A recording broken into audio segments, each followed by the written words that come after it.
Hello there hollows, welcome to another video. In this video I'm going to be ranking all of the Dark Souls 2 bosses from easiest to hardest. Now, I'm going to preface this by saying usually my ranking videos have a lot more editing than this one will do, but I've had a lot of personal stuff going on recently, so therefore I haven't been able to really get the time to edit things properly the way I would like to. But I always release my boss ranking videos straight after my Let's Play of that series is finished. So I've just finished my Dark Souls 2 Let's Play released on this channel, so therefore I'm going to be having my two boss ranking videos, one for easiest to hardest and another one for worst to best. But usually the editing is a much higher standard than this video will be, as you'll see with my other videos if you go back and look or whatever. But anyway, let's forget about all that.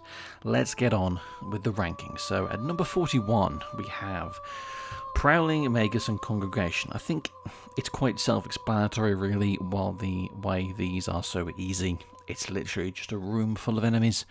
Really, like, there's probably rooms in Dark Souls 2 with more enemies than this, but for some reason this is classified as a boss fight. I don't know why, but yeah, so that's why this is at number 41. At number 40, we have the Last Giant. This boss is essentially like the Asylum Demon, really, of Dark Souls 2, so I'm not going to give this boss that much stick, really. It's the first boss most people will fight in the game, but you could have a whole bunch of first bosses in this game. The Pursuer could be a first boss, the Dragonrider could be a first boss. There's a whole bunch of bosses which could be the first boss you fight, but this, I think, is the one that's supposed to be the first boss you fight, which is why he is very easy. This boss, unfortunately, is reused a bit later with the Giant Lord, and you do end up fighting some other giants later, which aren't even bosses, they're just regular enemies, and they're harder than this. But, again, I'm not going to give this one too much grief, really. It's supposed to be the first kind of boss in the game, so yeah, that's the reason why it's down here as one of the easiest. Next we have the Dragonrider. The Dragonrider, obviously, again, can be the first boss you fight. The main issue with this boss, though, is just how easy it is to cheese this guy. I am very surprised this wasn't patched. If you keep one of the platforms lowered, and then you go in and dodge roll just to the right, he will swing and fall straight into the water, and then he's dead. You don't even need to fight him, he just kills himself. So, yeah. At number 38, we have the Pursuer, the boss fight version of the Pursuer, and he is, again, he's a recurring enemy in the game. You'll see that a lot of these early ones are bosses that shouldn't really be bosses. If they were just mini bosses you fought in the environment, like the Boar in Dark Souls 1, or the version of the Asylum Demon / Stray Demon you fight in Dark Souls 3, which is just an enemy in the environment without a boss health bar and boss music, I think these ones would be, they wouldn't be as criticised as they are, a lot of these are. But anyway, the version of the Pursuer that is a boss fight is here at 38. At 37, we have the Royal Rat Vanguard. The Royal Rat Vanguard, again, is just a room full of rats, and you have to find one certain rat. And that one rat is the one that you kill. Again, very easy. You all know the reason why this is here. At 36, we have the Dragonriders. The Dragonriders are the two versions of the one singular Dragonrider that you have earlier, except you fight one, and then another one is shooting arrows at you, and then he eventually comes down and joins in the boss fight. This is a very, very easy boss fight. Again, their moves are very predictable. That's what they're supposed to be for these easy ones, and I can't really say anything else about them, really. At 35, we have the old Dragonslayer. Now, I like this fight. I respect this fight. It's almost supposed to be a version of Ornstein. I think in the Dark Souls 2 lore, what they were trying to get at in Dark Souls 2, is that the version of Ornstein you fought in the original Dark Souls 1 was an illusion created by Guinevere. And this version we find here is the original Ornstein, who is he's really old, and he's basically weak now because he's been defending this building for that long, and that's why he's so easy. So there is a bit of reason as to why he is so easy, so I do respect this fight, but it still doesn't save it from being at 35. 34, we have the Demon of Song. This is a really, really weird looking boss. I kind of like how weird it looks. It's very unique. You definitely can't, he doesn't lose points for that, but it's still very easy. And The area you have to fight through to get to the Demon of Song, ironically, is probably more difficult than the boss, which is very strange, really. It's just, this boss is so easy. I think I did it first or second try on my recent Let's Play, and it was nothing to write home about in terms of difficulty. At 33, we have the Rotten, a great boss for farming souls if you use a bonfire ascetic. This boss actually caused me a little bit of difficulty. Not I say difficulty, not that much difficulty. It was incredibly easy, but the arena, I died a couple of times just because I rolled into some fire, which wasn't very good. But this boss, it just looks like just a big mud blob, but it's very easy. And again, you have to go through this very difficult area that's a bit like Blighttown to get to this boss, which is really just simple and easy, and you can beat it in 2 seconds. I find Dark Souls 2's bosses really strange, really, how easy some of them are. Then we move on to Aldia, Scholar of the First Sin. This boss is an extra boss that was added into the game with the Scholar of the First Sin edition of the game. And I kind of think the boss fight's pointless, really. It's very clear they didn't have much time to work on him, and he was sort of like an addition that was just sort of added in to give the game a second ending. And I think you can tell with the boss fight. I mean, to be honest, he might be even easier than this. He probably deserves to be in like 38, 39 or something, but you do have to fight him after Throne Watcher and Defender and Nashandra, and you can potentially, like, if you've lost a lot of health from Nashandra, he can kill you potentially, maybe, if you're really bad, or if you like, I beat him on New Game Plus difficulty because I used a bonfire ascetic to resurrect him, and I had absolutely no issues beating him first go. So it says it all. At 31, we have Poor Man's Sif, also known as the Royal Rat Authority. The main issue here is the initial rats. If they inflict you with toxic or poison, whichever one it is in this game, then that can cause you a bit of an issue during the boss fight. But really, once you got those cleared out, the boss fight itself is really easy. And again, you can get through in a couple of tries, maybe 2 or 3 tries if it's your first time through. It shouldn't cause you too much difficulty though. Then we have the Covetous Demon. I mean, you look at him. He just looks like a slug, a giant overgrown slug. And the only issue is sometimes he does his attack which rolls onto you, and he rolls on top of you, and it does do a lot of damage, but it's very easy to predict if you're watching him and you're looking out for it. But that attack can potentially kill you. It's caught me out a couple of times because I'm a bit complacent when I'm fighting him. And I think that can be the main thing that kills you, because you're so complacent when you're fighting this guy that it ends up being your downfall. Next we have the Skeleton Lords at number 29. These guys are this is just a room full of skeletons and wheel skeletons. It's good to see the wheel skeletons return, to be honest. But then you've got the ones that resurrect the skeletons and stuff, and they can take you out a couple of times again. But there's so many easy bosses in Dark Souls 2 that it's like a lot of them you just sort of like you beat them first go. Usually, a lot of these guys. And I don't have much of a chance to actually see a lot of their moves because you can beat them so quickly. I think they're, the Skeleton Lords, for example, like, it's just a room full of skeletons, and if you have a weapon which is good at crowd control, you can take these guys out really quickly and really easily, and it's not much of an issue, and you don't really get to see a lot of the attacks they might potentially have. Okay, then next we have the Giant Lord, which is basically another version of the last giant, except this guy has a sword. You get to him one of the giant memories, and he is, again, basically the last giant. He's another version of him, just with I don't even know if he has an extra attack, to be honest. I mean, a lot of his attacks are like variants of the last giant's attacks, but with a sword. So they're very similar, except he has a sword. So, but it doesn't change the fact that this is very easy, and again, because it's in a giant memory, the game knows you have to defeat him in a certain amount of time, otherwise it kicks you out of the memory. So I think that's why they made him. Well, no, to be honest, most of the bosses of Dark Souls 2 are incredibly easy. At number 27, we have the Duke's Dear Freja. Now,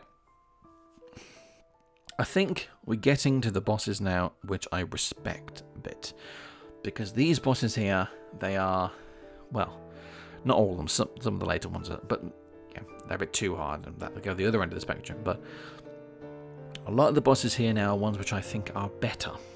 They are they at least have some good gimmick to them, and the difficulty is somewhat warranted for the majority of them. So the Duke's Dear Freja, I think, is a cool version of the armor spider, and I like the gimmick that the head goes from one end to the other, and you have to keep an eye on which end the head's at and attack that version of the head. I like that gimmick. It's a good gimmick, and I think it works well. But again, a lot of the issues here is that the bosses just don't have much health, and their attacks are so slow and easy to predict, partly because of Dark Souls 2's slower combat pace, that it just means that if the boss is so easy, you can get through it so quickly without seeing most of its attacks. I think I died to this boss once. No, I didn't. I died on the way down to the boss. I didn't even die at the boss. I died on the way down to the boss. So I got through the boss straight away first go. But it would be good to see... I think the armor spider in Demon Souls is harder than this. And that game came out first. And usually Demon Souls is known for having some of the easiest bosses in the series. I just think that this, if they're going to do a second version of the armor spider, it should be... Dark Souls 1 did bosses so good. And the best bosses in that game are like Artorias, Ornstein and Smo, Manus, the Sanctuary Guardian. There's some great, memorable bosses in that game. That you'd think that Dark Souls 2 would be capitalizing on some of the best bosses in Dark Souls 1 and use some of the tricks they learned from those in the bosses here in Dark Souls 2. But unfortunately, this is an example of a boss which is just inferior to the previous version, in my opinion. Mytha the Baneful Queen is at 26, and I like the design of this boss. It's a pretty cool boss, and the design visually looks really cool. The weird gimmick of having to burn the little towel thing on the windmill is so bizarre that I think it does the boss loses a point for that in terms of how good it is, but we're not talking about how good they are currently. This boss is just too easy. Again, I know that that's... I'm repeating myself here, but I think that's part of Dark Souls 2's problem. A lot of times is that the bosses, their moves are too slow and predictable and well telegraphed, and it's something that Miyazaki definitely understood when he went on to making Bloodborne and Dark Souls 3, is that sometimes you do have to, like Dark Souls 2 was just too easy. And I think because the Souls series is known it's known by its bosses a lot of the time, I think you have, these bosses here are just so run-of-the-mill, and most of them are forgettable, unfortunately. And Myth of the Baneful Queen, in my playthrough, I used a bonfire aesthetic to make a New Game Plus difficulty, and I still beat a first go. Which says it all, that should not be the case. You should not be able to beat a New Game Plus boss first go. If this is it was my second playthrough of Dark Souls 2, yes. But still, I just don't think it should be that easy if you're using a bonfire aesthetic to resurrect the boss, so it's New Game Plus difficulty and you are regular difficulty, and it's still so easy. Scorpioness Nazca is at 25. This is like Quelaag 2.0, except again weaker and easier, and it just makes it makes the boss forgettable as well, because they're reusing a concept that was in the previous game, except this is just inferior. The color palette and the design is weaker. Just everything about this boss is just weaker than Quelaag, unfortunately. Now, the Flexile Sentry is at 24. I do like the Flexile Sentry. I have to give loads of credit to the design of the boss and the gimmick of the boss.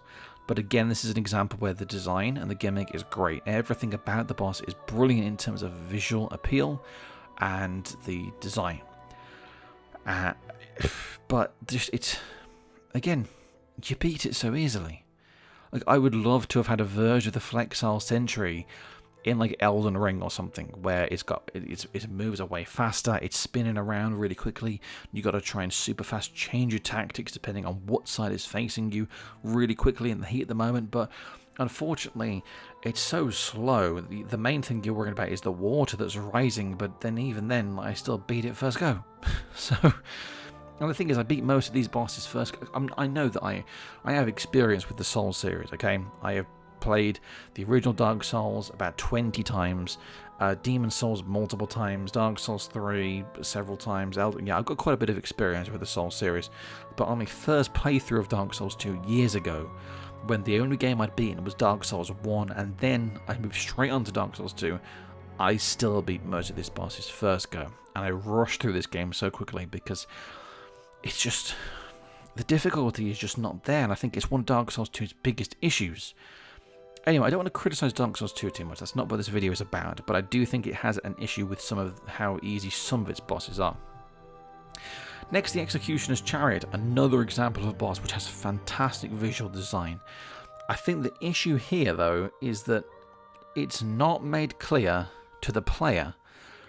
Unless you go and fight the Skeleton Lords first, it's not made clear to you that there are people that are resurrecting the skeletons in the boss fight. Because when I went and did this, because the Necromancers look different to how they did in Dark Souls 1, I did not realise they were resurrecting the skeletons. And I kept going around and I didn't realise that the skeletons were coming back. So I was trying to focus on taking out the boss, thinking, okay, if I take out the boss, then I have to worry about the skeletons. And then even when I started defeating some of the skeletons, I didn't realise they were being resurrected by the Necromancers, because the Necromancers are not clearly Necromancers. There's nothing they do with... there isn't really much of a visual indication to the player, especially in the heat of the moment when you've got a massive chariot running around in circles around this arena. It's not that clear that the skeletons are coming back. But anyway, the boss is still... I think this is the first boss that I'd say is medium difficulty. It's medium difficulty. It's not too easy, and you can die a couple of times if you don't have your wits about you. You can die a couple of times. Next, moving on to the Old Iron King.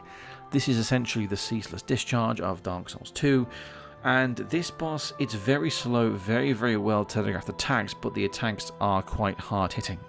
And you've also got quite a dangerous arena you're fighting in, and it's easy to be knocked into the lava if you're not paying attention. But the boss, again, if you're watching what he's doing and you are paying attention to your surroundings, this boss you still can beat quite easily and quite quickly.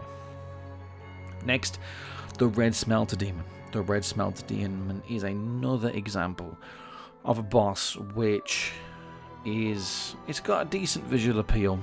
It's got slow, well telegraphed attacks, but its health is still very low.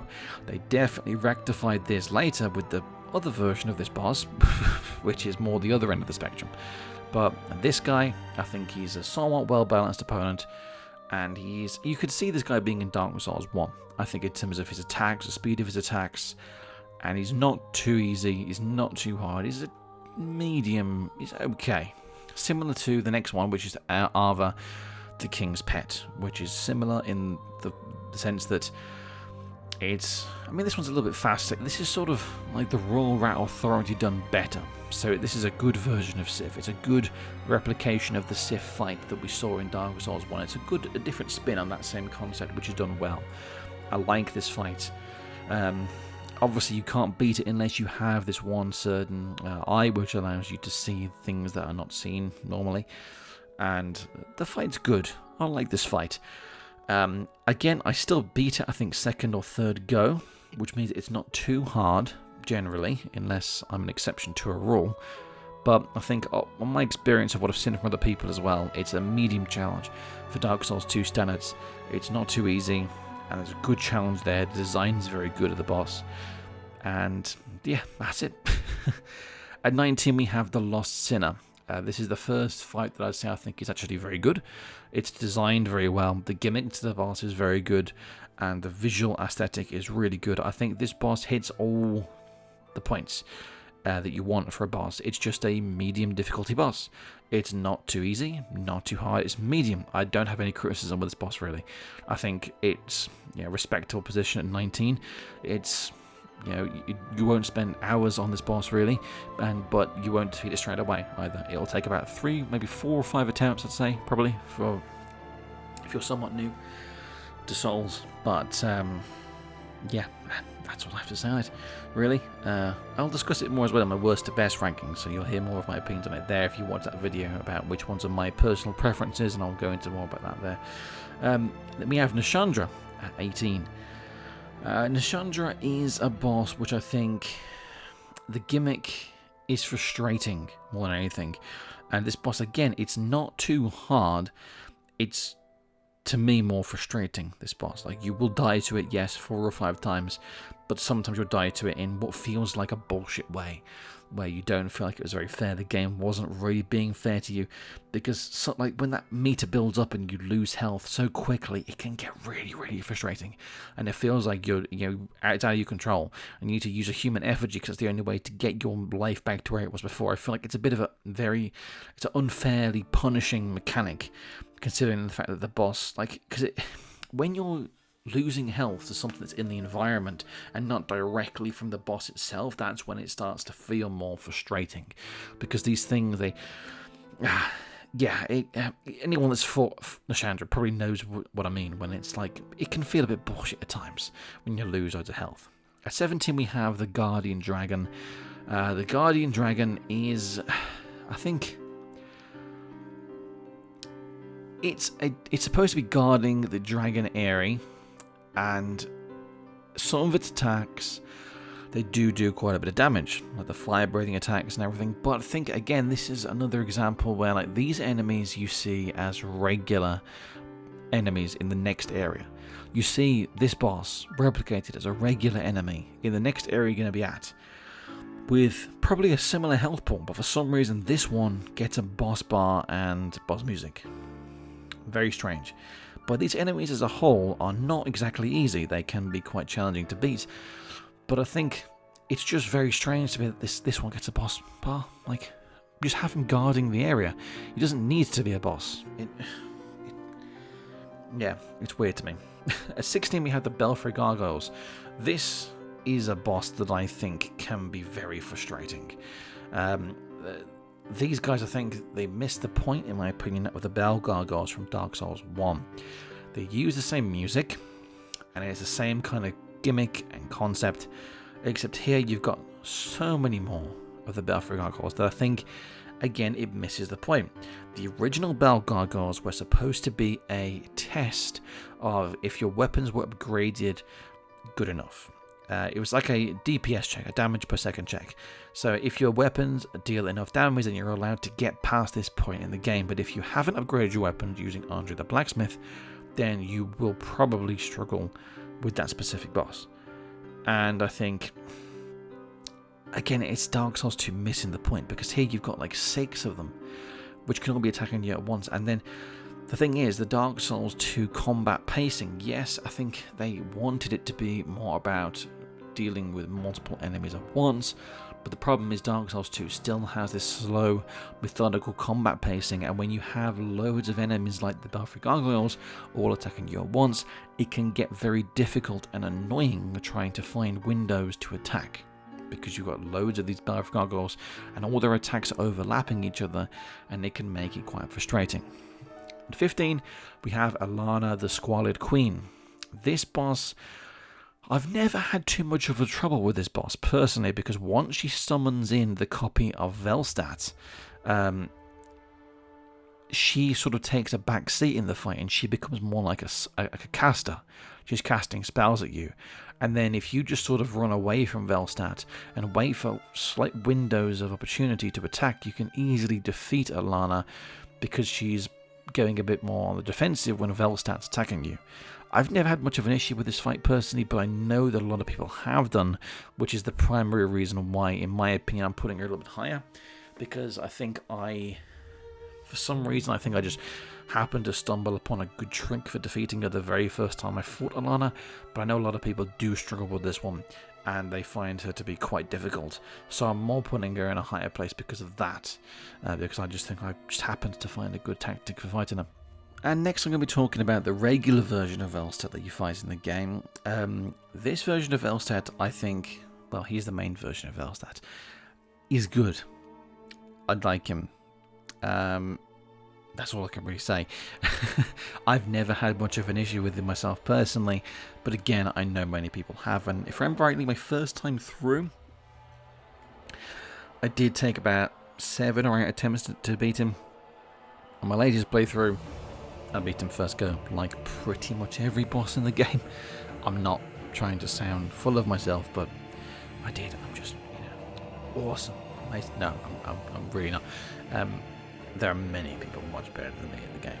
But Velstadt, I think, again, it's one of those things where I think a lot of the bosses in Dark Souls 2, once you've played Dark Souls 3 and Elden Ring, and you've sort of used to that really fast-paced speed of combat, when you come back to the earlier games, they just seem a lot easier. And I think Velstad's an example of that, where he's sort of built that he would be a difficult boss. He's difficult by the standards of Dark Souls 1 and Demon Souls and Dark Souls 2. I think he's on the higher end of the difficulty spectrum. But again, once you're used to the kind of the combat pacing in the later games, when Miyazaki made things much faster and really quicker, I think coming back to these early ones, it means that bosses like this, unfortunately, you just sort of you find the attacks easier to dodge because you're just used to the kind of timings and things that these bosses tend to have. Then we have Grave Robber, Ancient Soldier, and Old Explorer, also known as the Gang Squad. These guys... This is basically an NPC invasion, but in the form of a boss fight, which is weird. I have many issues with this fight, but difficulty-wise, it is the higher end of the spectrum. I think if you know the good method is to run away from them, and then find and wait for good opportunities to get a quick hit in at one of them when you find the good opportunity. Once you know that strategy, this fight's not that bad. But if you don't know that strategy, this fight can be terrible. It can be absolutely awful. You could probably spend hours on this, as if you're playing solo. And but again, once you know that strategy, it suddenly becomes a lot easier, which is actually a good strategy for NPC invasions in general. At 12, we have the Looking Glass Knight, a fantastic design of a boss fight, I have to say, and a great gimmick. A really good idea, and the NPC invasions being melded into the boss fight is a really cool idea as well. But I think this guy, he's good, and he can be difficult. And I think he's almost supposed to be that kind of Ornstein and Smough equivalent in the game, because you fight him when you get to Dragonrider Castle, and he sort of gates the latter third of the game, you could say, in a similar way to Ornstein and Smough. And it's a very climactic fight when you battle through Drangleic Castle to get to the Looking Glass Knight. It feels epic. It really feels like a spectacle when you're going down that corridor to go and fight him. It's brilliant. But still, he's not at the difficulty of Ornstein and Smough, which is why he's at 12. He's still, again, the higher end, similar to Velstad. He's the higher end of the bosses in Dark Souls 2, but he's still not that difficult overall compared to some of the ones we're going to talk about later. Next, we have the Ruined Sentinels. This, I think, is a good example of Dark Souls 2 doing multiple enemies right. I really do like this fight. First of all, you have to fight one Ruined Sentinel, which is really good because you sort of get used to their moveset. You're on a small ledge, which can cause some issues, but if your rolls are correct, the timing, you'll be okay. But then after that, you're thrown into the ring with two Ruined Sentinels who will jump up if once you defeat the first one, or if you don't defeat the first one soon enough. Then you've got to fight the other two. Again, if you know that the best thing to do is to sort of run away from them and wait for the right opportunity to go and get a hit in, this fight can be okay. But unfortunately, if you don't do that, you can run into some issues, which I think is the kind of thing that a lot of people do. They do get into some issues if they don't. They're not used to that kind of thing that Dark Souls is asking from you in the second installment here, with more multiple enemy encounters. At 10, we have Sin, the Slumbering Dragon. The main issue to me is durability. With this guy, he absolutely caused me loads of durability issues with my weapons. Again, many people commented on my video saying, you're using an Uchi Katana and they have really low durability. Yeah, I am using an Uchi Katana, but it doesn't mean that my weapon should break when I'm in the middle of a boss fight. It just shouldn't happen. I know that this is something that Dark Souls 2 brings into the fray. It's something that Dark Souls 2 wants you to consider, but it doesn't mean I like it, and it doesn't mean that I think it's a good feature. I think it's a bad feature and a bad mechanic, and that's probably the reason why it wasn't in future installments. It's not something you have to worry about in Dark Souls 3, Bloodborne, Elden Ring, Sekiro, so clearly it's something that FromSoftware moved away from because they probably thought it was an issue here, so I'm going to complain about it. I don't think that a boss should ever make your weapons lose durability, because that's your build. You have the choice and freedom to create the build you want for your character, and the aim of the game is you as a player are throwing your build and your stats and your abilities with the build that you have selected. You're pitting yourself against the challenges the game is setting for you. If the game starts to destroy your build and make it so you can't play the way that you have set up your character to play, then I think that's becoming an issue. So I think that's a big issue for this boss. I'm talking about why it's bad. I'm not supposed to be doing that. I'm supposed to be talking about the difficulty here, but that does play into the difficulty, and I think that's one of the reasons why he's on the higher end of the spectrum, is because you do sometimes have to forfeit your weapon and use a different one, which can cause some issues and make him more difficult, and that's why he's at number 10. Okay, next we have the Burnt Ivory King. The main issue with this boss fight, in my opinion, or the main thing that contributes to the difficulty, I should say, not an issue, is the first section. It's like a resource drain. You've got this whole battle, this whole war section at the beginning with all these other guys that come and fight you, and you've got your own little army. Yeah, it's a resource drain. By the time you get to the main Burnt Ivory King, you'll have lost a bit of resources, because it's not easy, the first section. The boss himself isn't too bad, but I think having to get through that initial section every single time is part of what causes the issues with this boss fight. At number 8, we have the Blue Smelter Demon, which is a harder version of the Red Smelter Demon, except he's got some weird timings to throw you off. He's got more health and he deals more damage. This is an issue. I've got a million issues with this boss, but especially the run-up to it. The run-up to it, I think, is what elevates this boss up to 8. Instead of being at like 12 or 13 or 14, it's at 8 because of that run-up. Running to this boss is the most painful experience ever known to mankind. It's just horrible. It's horrendous. It's like torture. And it's rough. It's rough. It took me a while to beat this guy. I think this boss took me the most attempts in my playthrough because of that run-up, mainly. And that's what caused the most issues for me. At 7, we have Vendrick. Vendrick can be incredibly hard if you don't know to get all the Giant Souls, or if you try and defeat him with a couple of Giant Souls left to get. Then he's got loads of health. But either way, he still does loads of damage, which is the main thing. He's very slow, his attacks are very predictable, but he can kill you so easily if you mess up. That's why he's at number 7, because of that. Because you have to play this almost flawlessly. Because the amount of damage he does is insane. At number 6, we have the Ancient Dragon. This is an endurance test, this boss. The amount of health he's got, I mean, each attempt to beat this guy is like 20 minutes at least. He's got that much health, and you will need at least 2 weapons, probably, to get through this guy, because the amount of damage you have to deal to him means that your weapons are going to break no matter what. So you either need repair powder, lots of it, or you need multiple weapons. I had to get through 3 weapons to beat this guy. One of them was an Uchi-Katana, obviously. Another one I think was a spear, and then another one was something else, I can't remember. But it takes a while, and this boss, he doesn't deal that much damage, but that's the main thing, an endurance test, making sure that you are being flawless for that length of time. That's the main issue here. At number 5, you have the Throne Watcher and Throne Defender. They're not too bad, these guys, but they are the first part of a 3-part boss fight. Throne Watcher and Throne Defender, then Nashandra, and then Aldia, Scholar of the First Sin. This is probably the hardest, in my opinion, I'd say, because you've got these 2 people and both their attacks complement each other. One of them is faster and quicker, another one is slower and more methodical. They complement each other's attacks really well, and it does make it a really cool boss fight. You can bring in people to this boss fight if you want to, which I did on my one playthrough of this, I think. On my original playthrough, actually, I didn't, but my recent playthrough I did. And it is a very engaging fight. It's a really good boss fight. I do really enjoy this boss fight, and it's a fair challenge, which I think I would say the next few are, with the exception of what we have at number 4, which is Lud and Zallen, the King's Pets. These 2 tigers are so annoying, mainly because of the run-up to them again. Running through the frigid outskirts is painful, and the problem is this boss is not easy, so you have to run through the frigid outskirts for 10 minutes every time you want to attempt this boss fight.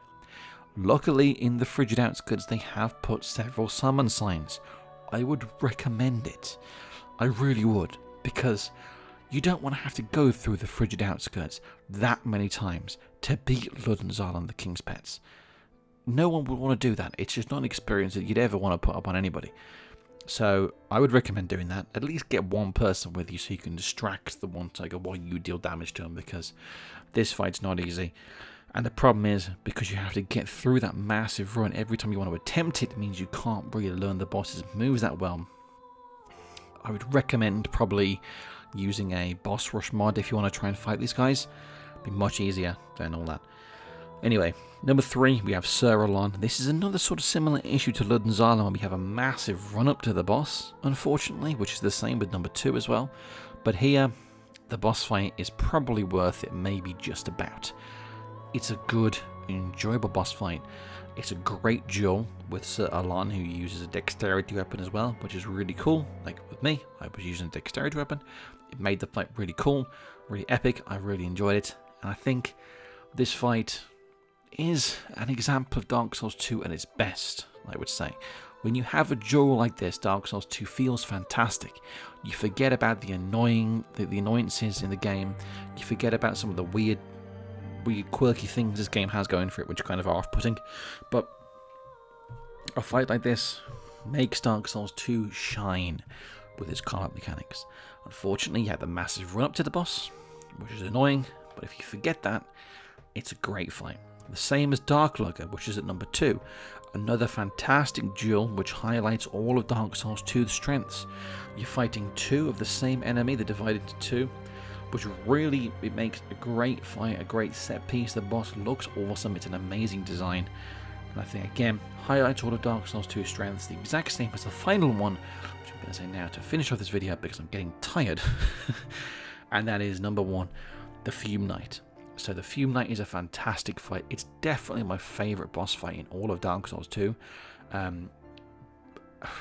mean, to me it's the Artorias of Dark Souls 2. It's the crowning jewel on the game, essentially. Like, I would get through all the crap in Dark Souls 2 to fight the Fume Knight because it's awesome.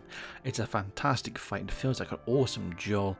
Your amazing build versus the Fume Knight. He buffs himself. He's got a couple of bullshit hitboxes, but we can forgive that because the rest of the fight is really good. He's got a really cool design, and overall, it's a good fight. And I think, why am I saying good this whole time? This is about difficulty. I'm ranking my difficulty and I'm talking about it as if it's a worst to best. I almost feel like I should go back and re-record this, but I'm too tired. But the ranking is based on the hardest difficulty. So, you know, they get harder and harder and harder as they go through. Anyway, yeah, I would have spent more time editing this video and making it more concise, but I don't have time to. I've got too much going on. So this is the end of my video here. If you enjoyed this video, make sure you like, comment, and subscribe. Maybe share this video with anything which was good enough. Thank you again for watching. This is SoulReborn signing out. Have a good one.